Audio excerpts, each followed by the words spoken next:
second cube side is going to focus on line, pattern, contrast, and space.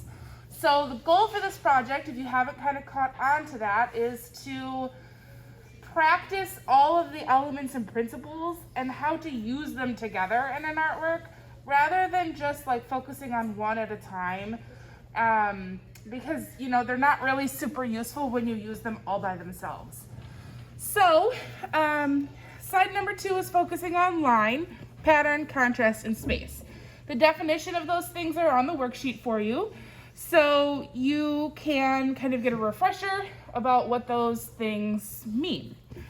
I'm going to ask you on this worksheet to practice drawing at least 4 kinds of line, at least 4 kinds of patterns. You're going to choose a pattern from over here, or make a new one, and add contrast to that pattern. And then I'm going to ask you to identify the negative space in this little piece of clip art here. So I'm not going to do, just like last time, I'm not going to do all of these for you, but I'm at least going to kind of get you guys started so you have an idea of what I'm looking for. So you can complete this worksheet in either pencil or Sharpie, or both. I'm going to do it in Sharpie because that's what our cube side is going to be done in. We're going to work in Sharpie for this next one. So I'm starting with at least 4 different types of line. So if you remember from the elements and principles slideshow that I showed you last week, I talked about line being thick, thin, straight, curvy, zigzag, wavy. You can kind of brainstorm 4 ideas of what line might look like. So I could start with just straight lines. And these straight lines are diagonal. And then I could do kind of curvy lines. These are very organic curvy lines. And then maybe I've got thick lines. And I could just use a thicker Sharpie for this. But thick lines.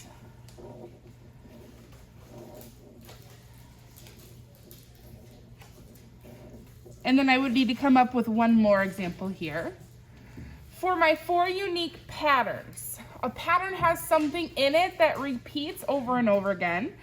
When it repeats, it can be a regular pattern that is consistent every time, like circle, square, circle, square, circle, square. Or it can be something that is varied as well. So I think I might use my lines, and I might actually make a checkerboard pattern. So this could be a pattern. And I could do polka dots. I could make them in a consistent line like this, or I could make them scattered. Okay, so there's 2 examples of pattern. And then for this box here, I'm going to choose a pattern from over here, or I'm going to create a new one, and I'm going to demonstrate contrast. So I'm actually going to take this kind of like weaving pattern here, this checkerboard pattern. I'm going to redraw that in this big space. I'm using my bigger Sharpie. Okay, so I'm going to redraw that.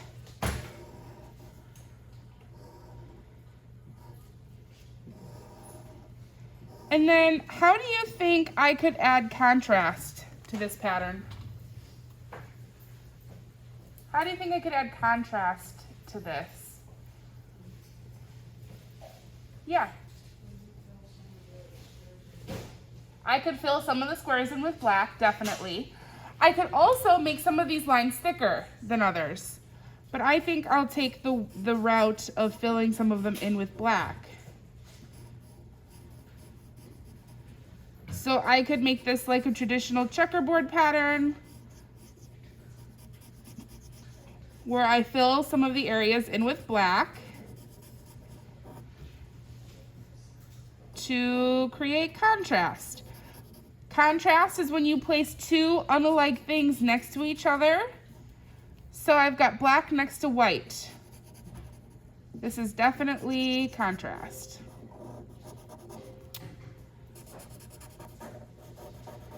All right, so my last little box here, you're gonna take more time than I did. Okay, my last little box is a picture of a tree. I am asking you to color in the negative space in this little image. Where is the negative space in this image? Can anybody tell me? Yeah. The trunk of it, like toward the bottom, like the roots. Okay, that's a good guess. Not quite what I'm looking for. Does anybody else have an idea of what I'm looking for when I say negative space? Leaves. Okay, not quite the leaves. Everywhere that isn't the tree. Everywhere that isn't the tree. So the tree is the positive space. The background, or everywhere that isn't the tree, is the negative space. So I'm going to color the negative space in black.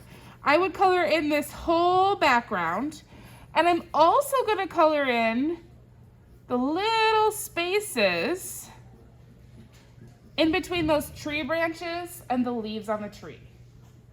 Okay. You are going to include line, pattern, contrast, and space. Line, pattern, contrast, and space. So you're going to need to pick a section that is going to be appropriate for that, where you're going to use line to create patterns, and you're going to use contrast between black and white, which is why we're using Sharpie. And to create negative space, we're actually going to cut part of the design out. Okay, so we're going to cut part of the design out of here.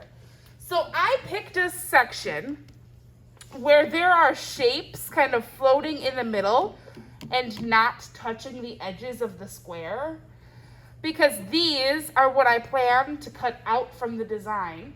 When we cut these out, we're going to be able to see into your box. Okay, so that's going to create some negative space.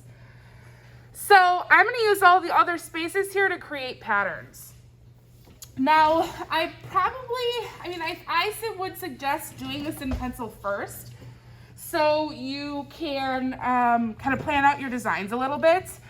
So when you're thinking of designs, a good place to start brainstorming is to brainstorm, or kind of, bless you, is to look up Zentangles. How many of you have heard of Zentangle before? Wow, that's surprising. Okay, so Zentangle is an artwork used, a lot of the time it's meant to be kind of relaxing artwork. So you can look up Zentangle patterns if you'd like to brainstorm some unique patterns, but that's kind of how I'm gonna fill in this space. And I'm gonna think of lots of different patterns for my design. I am not necessarily going to make you fill every section with a pattern. Like maybe my background doesn't have pattern in it, but maybe this space right here doesn't have pattern, but I'm gonna kind of see how it goes once I get everything in here. So when it comes to pattern, you can go pretty simple, like stripes, maybe you could do stripes. You could fill those in. And remember, we're looking for contrast. So patterns that have big, bold blacks and some white negative space are going to show contrast. And some patterns, when you place them like super close together, when you space the lines close together like this pattern is probably going to create kind of a dark pattern overall. Whereas if I did a bunch of skinny little lines next to each other like this one's going to appear much lighter than its neighbor over here. So that's one pattern. I could do like a swirly kind of snaky line through here with some kind of circles inside. You're really going to benefit from looking up some ideas on your Chromebooks. Okay, so I could go this way. And then to add even more interest, I could color the center of this pattern in with black. Okay, so once you kind of arrive on a design you like, on patterns you like, I would do them in pencil first, and then use Sharpie to go over all of the patterns in your box. Just like with the value box, we are working in only one section for this. We are only working in one box. Remember, your box needs to include different patterns that use line and contrast. And we are going to cut negative space out of here. So this is going to be my negative space right here. I'm going to end up cutting these out so I can see inside my box when it is all constructed.